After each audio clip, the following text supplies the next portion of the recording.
Hi, today I'll try to simplify for you a very complicated story. It's a story of a protest that turned into an uprising, that turned into a civil war, that turned into a proxy war, that turned into a big mess, that after 10 years, I still can't imagine how the end of it can look like. Let's talk about Syria. It all started in February 2011 during the Arab Spring.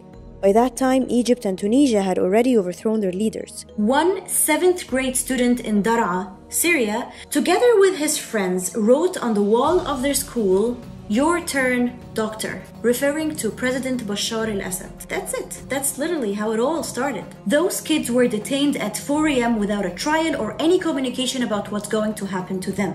And after a few days, when their parents went to the authorities to ask about their children, this was the answer. Forget about them. Go make other children, and if you want, you can bring us your women and we will make those children for you. The people of Daraa took to the streets to protest. And when the kids were finally released, they had all signs of torture all over them. So more and more people protested, this time all over Syria. And they were asking Assad's regime to step down. An uprising against corruption began. A peaceful one that was met with violence and killing from Assad's side.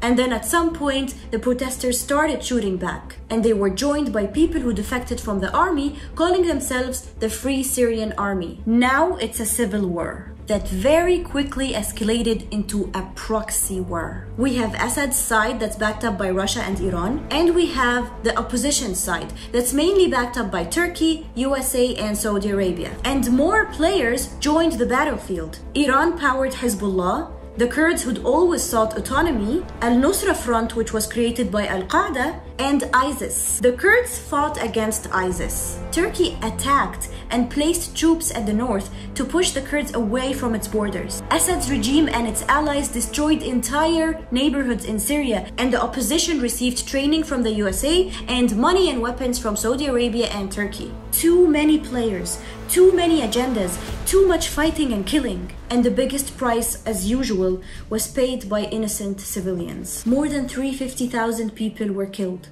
More than half of the population are refugees, and 90% of Syrians today are below poverty line. 10 years later, Assad's regime is currently back in control of 2/3 of Syria and fighting for other parts where different opposition groups are hanging. This region is controlled by Turkey, this one is controlled by the Kurds, and this is Idlib, the last city where the rebels are in control and where the conflict is mostly active. The Syrian government claims to have won the war. For some Syrians, this is great news and finally a chance for stability and a future for Syria, while for others, it is not. In 2011, Syrians were dreaming of a better future, where they have dignity, freedom, and quality of life. But their dream was exploited by many groups with different agendas, giving Syrians an alternative to their status quo that was much worse. طموحات ما ضل عنا، تمام؟ طموحنا الأول إنه نعيش حياة ما فيها قصف ولا فيها طيران، والأولاد يتعلموا ويكملوا حياتهم بس. And the question now is, how will the war in Syria end? When will the war in Syria end? Will it ever end?